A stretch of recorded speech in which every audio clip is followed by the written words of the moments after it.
고린도전서 11장입니다. 고린도전서 11장 여전히 사도 바울이 고린도 교회에서 보내온 질문지에 대한 답변입니다. 오늘 공부할 11장에는 예배 당시에 머리에다가 여자들이 수건을 썼습니다. 오늘날 천주교를 생각하면 되고요. 오늘날 모슬림이나 많은 이교도에서 여자들이 뭘 쓰고 다니죠. 심지어는 모슬림이나 저런 아랍권에서는 밖에 나올 때도 쓰죠. 그런 걸 연상하면 됩니다. 그렇게 쓰고 여자들이 이제 예배를 드리고 이랬는데요. 태중에는 또 안 쓰고 오는 사람이 있었나 봐요. 그런 문제하고 또 하나는 예배가 끝난 후에 교제가 있는데요. 우리는 그냥 성찬식 그러는데 옛날에는 성만찬 그랬습니다. 성만찬이라는 것은 만찬이 있고 그러니까 요즘에는 이제 애찬이라고 하죠. 그러고 나서 그 끝에 예수님의 피와 살이 되는 떡과 포도주를 갖다 놓고 성찬식을 합니다. 그래서 성만찬이 사실은 두 단어의 합성어죠. 만찬과 성찬.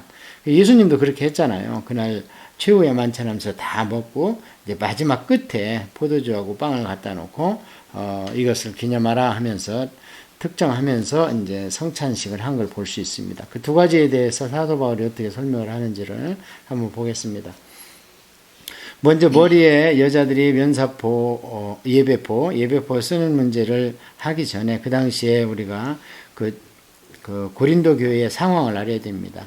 고린도 교회 고린도가 상당히 큰 도시였습니다. 그 반도에서는 그리스 반도에서는 큰 도시였는데요. 남자들이 만약에 머리에 뭐를 두건이나 모자를 쓰고 다니면요, 자기는 내 위에 인간인 내 상전이 있다, 사장이 있다. 그래서 나는 노예다. 이런 표시였습니다. 그러다 보니까 이제 조금 가문이나 지방마다 그 모양이나 색깔이 틀릴 수도 있었겠죠. 그래서 남자는 쓰지 않는 게 원칙입니다. 정상적인 남자는. 그 다음에 여자들은 머리를 길게 이제 하고 다녔는데요. 만약에 여자가 머리를 미는 경우가 있습니다. 여자가 머리를 미는 경우는 이제 창기다. 나는 노예다. 이런 뜻이었습니다. 남자하고는 틀립니다. 그 다음에 여자가 무엇을 안 쓰고 다니면요, 이제 당시에는 이제 그 음란 종교이기 때문에 그 창녀들이 제사장으로 거기 있었습니다. 그래서 그런 표시였습니다. 자세한 것은 우리가 읽어가면서 한번 보겠습니다. 너희가 모든 일에 나를 기억하고 또 내가 너희에게 전해준 대로 그 전통을 너희가 지킴으로 너희를 칭찬하노라. 그러니까 사도 바울은 교회를 개척하고 나서 성경도 가르쳤지만 제일 중요하겠죠.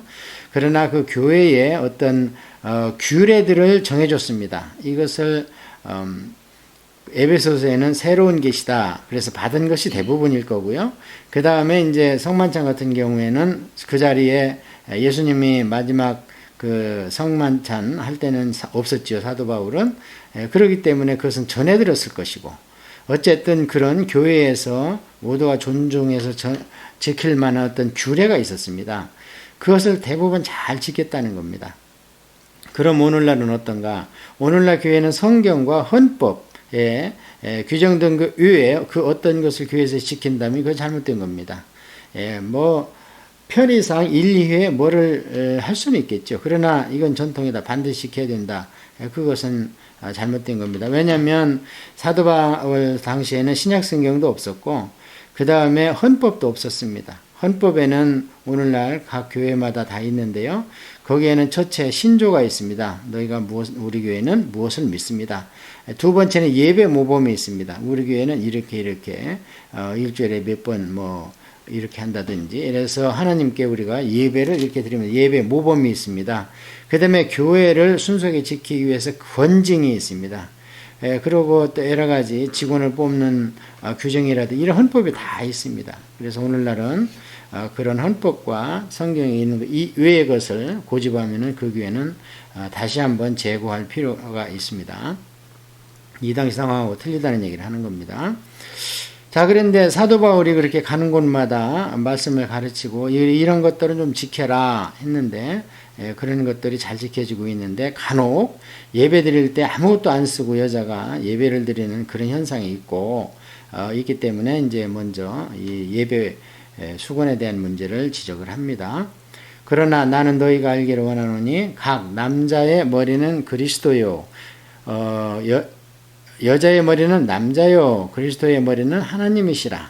무릇 남자로서 머리에 무엇을 쓰고 기도하거나 예언하는 자는 그 머리를 욕되게 하는 것이요. 자, 그러니까 이것은 어떤 우열을 얘기한 게 아닙니다. 육신적인 우열을 얘기하는 게 아니고 이게 서열입니다. 영적으로 이렇게 서열이 있는데요.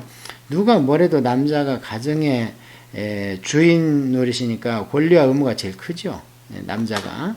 요즘에 뭐 여권 뭐 어쩌고 이렇게 하는데 성경은 그렇게 얘기를 하지 않습니다. 쭉 나옵니다.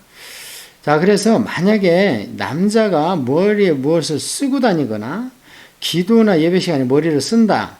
그러면 그 머리를 욕되게 하는 것입니다. 그 머리는 누구냐? 여기서는 지금 위에 그리스도라고 그랬잖아요. 그러니까 하나님을 욕되게 하는 겁니다. 왜냐하면 남자는 바로 하나님하고 통화해야지 영적으로.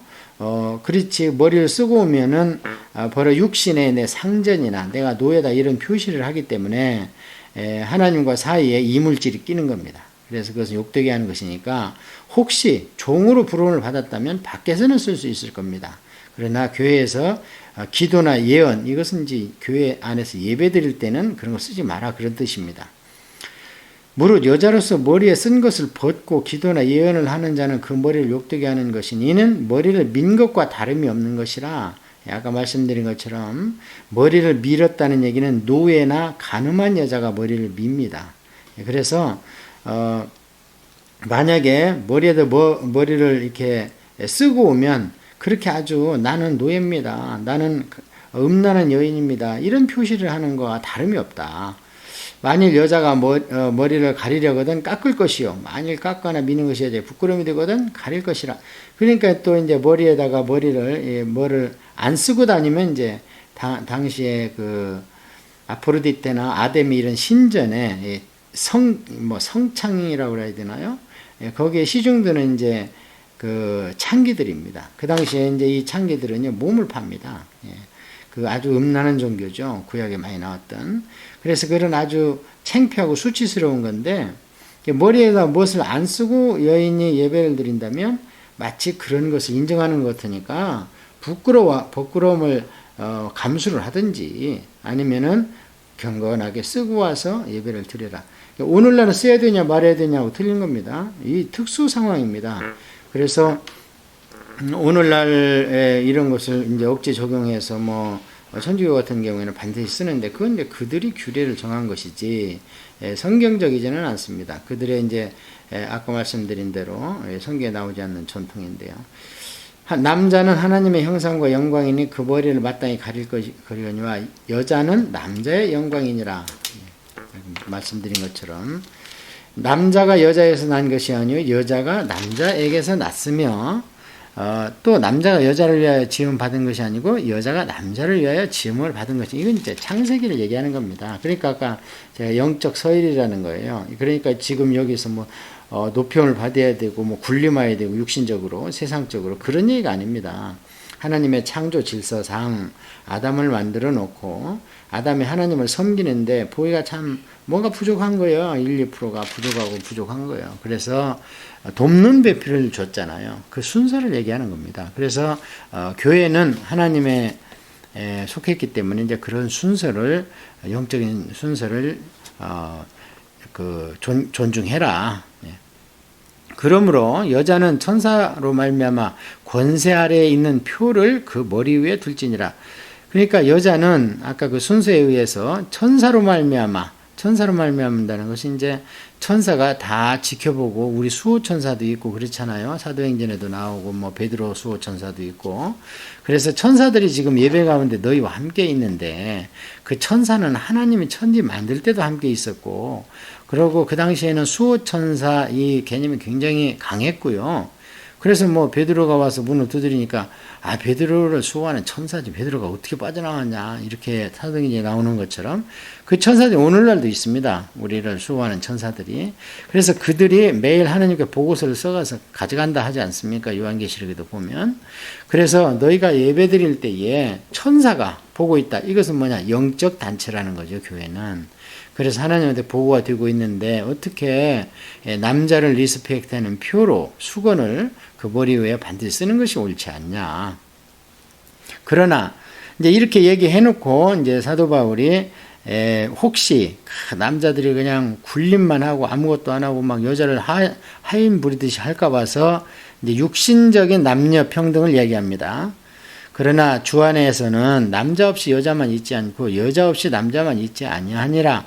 이는 여자가 남자에게서 난 것 같이 남자도 여자로 말미암아 났음이라. 그리고 모든 것은 하나님에게서 났느니라. 자, 무슨 얘기인가?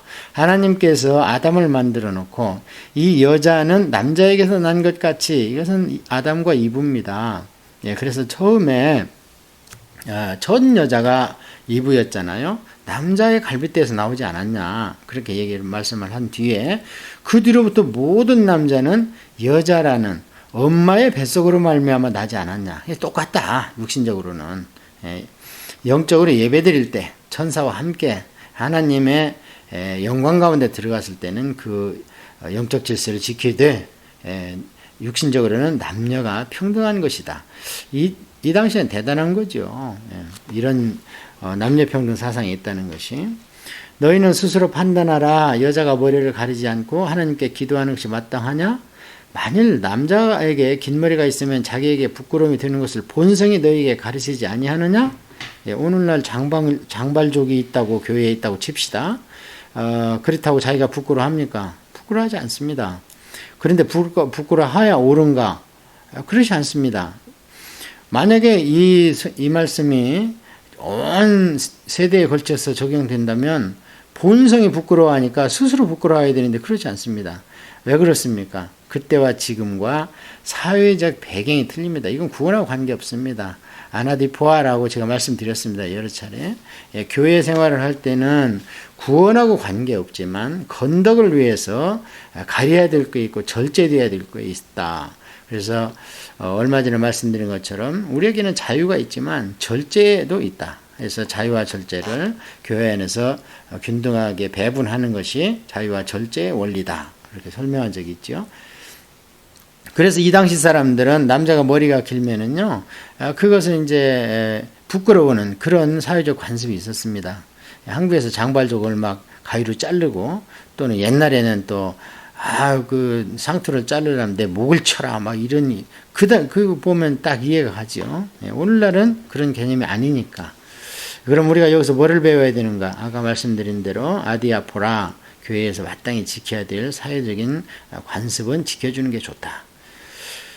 만일 여자가 긴 머리가 있으면 자기에게 영광이 되나니 긴 머리는 가리는 것을 대신하여 주셨기 때문이라. 그러니까 예배를 안 드린다 하더라도 평소에 머리를 길고 다니라 하고 고린도 교회 교인들한테 말씀드리는 겁니다.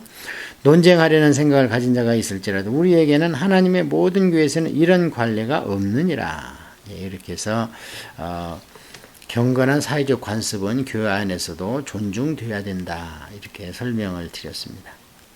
그 다음에는 이제 성만찬에 대해서 말씀을 합니다. 내가 명하는 이 일에 너희를 칭찬하지 아니하노니 이는 너희의 모임이 유익이 못되고 도리어 해로움이라. 칭찬은 한 가지 아까 전통을 잘 지켜서 고맙다 했는데 또 바로 또 꾸짖습니다. 그래서 이 당시에 교회들이 오류를 많이 범하니까 꾸짖교회에서 편지를 많이 써서 보냈죠. 그게 우리한테는 감사합니다. 만약에 다 말 잘 들었다면 써줄 필요가 없죠. 잘한다 막 박수만 치고 이랬을 텐데 우리는 교회에서 행할 수 있는 문제는 거의가 생겼습니다. 서신서에 보면 먼저 너희가 교회에 모일 때에 너희 중에 분쟁이 있다함을 듣고 어느 정도 믿거니와 너희 중에 파당이 있어야 너희 중에 옳다 인정함을 받은 자들이 나타나게 되리라. 자, 그러니까 이제 파당을 만들지 말라고 지금 일장하고 계속 얘기를 하다가 파당이 있어야 된다 그랬는데요. 어느 정도입니다. 어느 정도. 그러니까 막 죽으라고 막 싸우고 패가 갈리고 뭐 하나는 본당에서 하나는 마당에서 예배드리고 이런 것이 아니고요. 어떤 교리적인 문제나 관습적인 문제에 있어서 그 시시비가 가릴 때까지 서로 논쟁은 있을 수 있다. 그러니까 비평이나 비판이나 비교나 이런 건 할 수 있지만 비방해가지고 막 죽기 아니면 살고 이런 거는 하지 마라. 그런 뜻입니다. 그래서 저는 그렇습니다. 질문이 있어야 됩니다. 교회는 항상 목사님에게 질문을 해야 되는 거예요. 그 질문이 없다는 것은 무관심이거나 실력이 없다는 거, 지식이 없다는 것을 표시입니다. 그래서 아주 많은 이런 서로 이게 디베이트가 있어야 발전되는 거고 성경이 알아져 가는 거죠. 자, 그런데 무엇에 대해서 지금 파당이 있는가? 만찬에 대해서 설왕설래 말이 많다는 겁니다. 이 당시 성만찬은 예배 끝난 뒤에 만찬을 먹고 그 다음에 마지막에 이제 다 집으로 가기 전에 포도주와 떡을 남겨놨다. 그것을 조금씩 떼어가지고 예수님의 피와 살을 기념하는, 마치 예수님이 마지막 만찬을 했던 것을 재현하는 그런 습관이 있었는데요. 처음에는 그게 잘 지켜졌습니다. 그런데 이제 노예나 이런 사람들은요, 아무래도 예배 시간이 늦습니다. 그러고 예배 시간에 이제 만찬에, 예배 끝나고 만찬에 음식을 준비하는 사람들은 대부분 부유한 사람입니다. 그리고 하인들이 집에서 음식을 많이 만들어 오는 사람들, 아주 부유한 사람들. 그러니까 그 사람들은 이제 자기 만찬인데 그것을 다 놓고 뷔페식으로 다 나눠 먹는 겁니다. 그런데 어떤 문제가 있었냐면 어떻게든 이제 시간이 감에 따라서 그 부자들이 내 음식을 갖고 와서 교회에 내놓은 사람들이 내 음식이라고 그걸 먼저 다 먹어버리는 거예요. 그래가지고 예배 전에도 또 먹는 경우도 있고 그 다음에 성만찬 전에 취해가지고 비틀거리고 이럽니다. 그런데 나중에 온 노예나 집안이 가난한 사람들은 뭐 예배 끝나기 전에 다 공중 앞에 내놓기 전에는 내 거라고 할 수 없지요. 부자들이 해온 거니까. 그래서 그걸 기다리고 있었는데 부자들이 다 먹어버린 거예요. 그러니까 참 그렇습니다. 예, 한번 읽어보면 그 상황을 알아야 이 밑에 쭉 읽는 부분이 이해가 갑니다. 자, 그런즉 너희가 함께 모여서 주의 만찬을 먹을 수 없으니, 왜냐하면 파당이 있고 분쟁이 있고, 그런데 더군다나 지금 이들 상황이요, 함께 모여서 주의 만찬을 먹을 수 없는 상황이 되었습니다. 왜 그런가? 이는 먹을 때에 각각 자기의 만찬을 먼저 갖다 먹음으로 어떤 사람은 시장하고 어떤 사람은 취함이라. 예. 그러니까 내 음식 갖고 와가지고 없는 사람, 노예들이 와서 먹고 이러면은 자기가 배불리 못 먹었나 봐요. 그러니까 그것을 미리 자기들이 갖다 먹어버렸어요. 그러니까 늦게 온 사람들은 먹을 게 없어서 시장하고, 그러고 먹은 부자들은 포도주를 얼마나 마셔졌겠는데 취해버렸어요. 자, 그런데 사도 바울이 이들을 위해서 뭐라고 그러냐면, 너희가 먹고 마실 집이 없느냐? 너희가 하나님의 교회를 업신 여기고 빈궁한 자들을 부끄럽게 하느냐? 내가 너희에게 무슨 말을 하랴? 너희를 칭찬하랴? 이것으로 칭찬하지 아니하노라. 이제 부자들한테는 얘기해요. 부자들아, 너는 먹고 마실 집이 없냐? 충분하잖아. 그런데 어떻게 교회의 그런 전통과 규례를 무시하고 네 거라고 다 먹어버려? 그럼 나중에 온 빈곤한 사람들이 부끄럽잖아.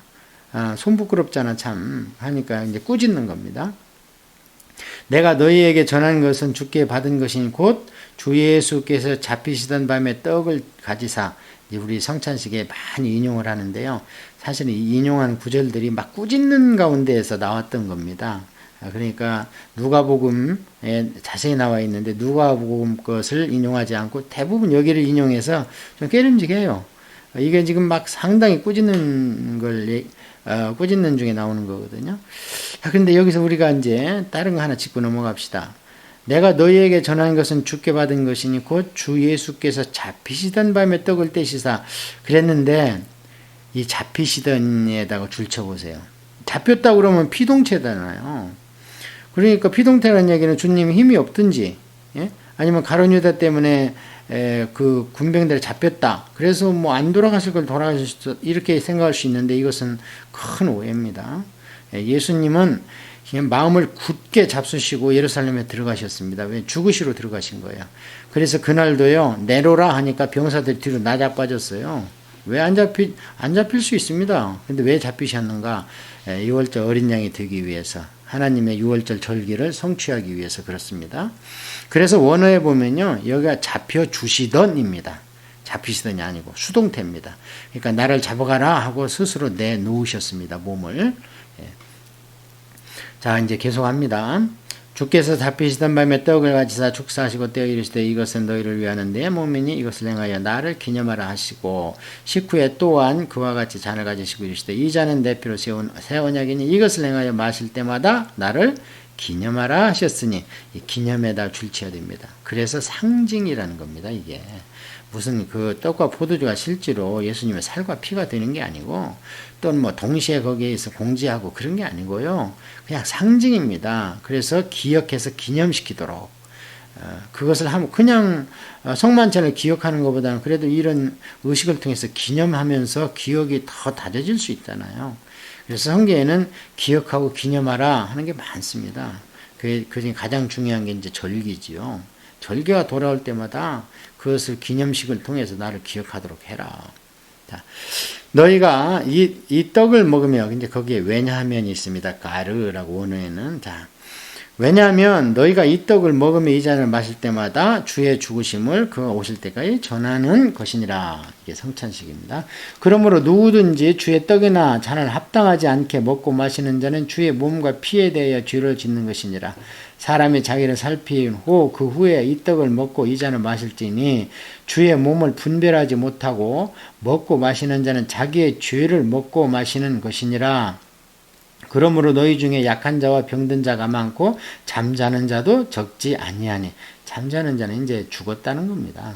그래서 이 말씀은 성찬식이 이렇게 거룩한 주님을 기념해야 되는데 어떻게 그렇게 먹고 마시고 취하고 또 부끄러워하고 이런 부류가 생겨나고 그러면 되겠느냐. 그래서 만약에 죄 있는 자가 먹고 마시면요 바로 병이 들어버렸습니다. 그러고 그냥 뭐 약해졌어요. 그러고 죽는 자도 적지 않았습니다. 이처럼 초대교회 성찬식은 강력한 성령님의 임재가 있었습니다.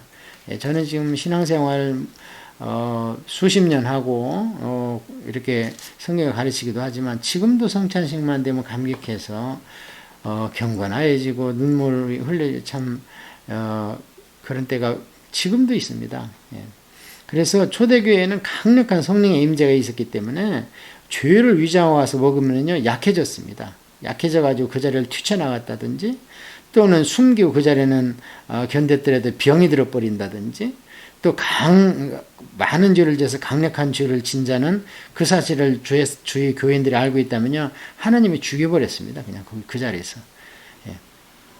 그래서 오늘날은 이제 이렇지 않죠. 오늘날은 만약에 성도 중에서 약하고 병든 자가 있으면 저 성탄식이 죄 짓고 성찬에 참석했나 이럴 수 있겠지만 오늘날은 그렇지 않습니다.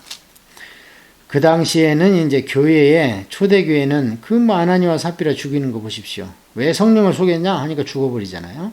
그런 것처럼 교회의 순수성을 유지하기 위해서 이렇게 강력하게 되고 오늘날은요 무엇이 옳고 그른가는 이미 성경에 확실하게 나와 있습니다. 성령님이 이게 내가 기뻐하는 일이다 하고 막 충만하게 임하고 막 은사가 나오고 그 다음에 뭐 반대로 또 막 병이 들고 죽고 이런 상황이 없더라도 우리가 하나님이 하시는 일, 원하시는 것이 무엇인지를 분별할 수 있도록 성경이 주어졌기 때문에 교회에서 이런 일은 그렇게 흔하게 나타나지 않습니다. 만약에 선교지나 또는 아직 성경적 지식이 없는 자들을 상대로 할 때는 나타납니다. 지금도 선교 보고서 보면은요. 실제로 맹수가 물지도 않고 물 위를 걷기도 하고 멜텔리 잔잔하고 은은한 성령의 바람인가요? 그 D.L. 무디 학교 그 교장하시던 분, 그런 분 선교 보고 바로 한 40-50년 전 일인데 나타납니다, 지금도. 그런데 우리 토론토나 이런 데에서는 이렇게까지는 역사하지 않습니다. 우리가 우리를 살폈으면 판단을 받지 아니하려니와 우리가 판단을 받는 것은 주께 징계를 받는 것이니 이는 우리로 세상과 함께 정죄함을 받지 않게 하려 하심이라. 이렇게 함으로 인해서 이제 구원받을 자는 육신은 죽여도 영혼은 구원받을 수 있게 한다든지 또는 불가운데에서 구원을 받는다든지 이런 일들이 교회를 통해서 초대교회 때는 강력하게 일어났습니다. 우리가 갖고 있는 신약성경은 이 편지가 써진 이후 400년 후에 한 300년 되겠네요. 397년이니까 그때야 신약성경이 완성됐습니다. 그건 한 3세기 이상이 흘러간 뒤에 우리가 이 성경을 손에 쥔 겁니다. 그러니까 이 당시에는 하나님의 예배, 그 다음에 성령님의 임재, 그 다음에 사도성 이런 것이요 바로바로 나타나야 됩니다. 그래야지 하나님의 사람인 것이 나타나죠. 예.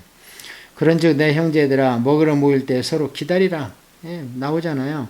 가난한 노예 출신이나 없는 성도가 올 때까지 좀 기다렸다가 그걸 나눠 먹어. 자, 그러고 만일 누구든지 시장하거든 집에서 먹을지니. 근데 이제 그 부자들한테 예배 시작하기 전에 시장하면 집에서 실컷 먹고 와라 너희들은.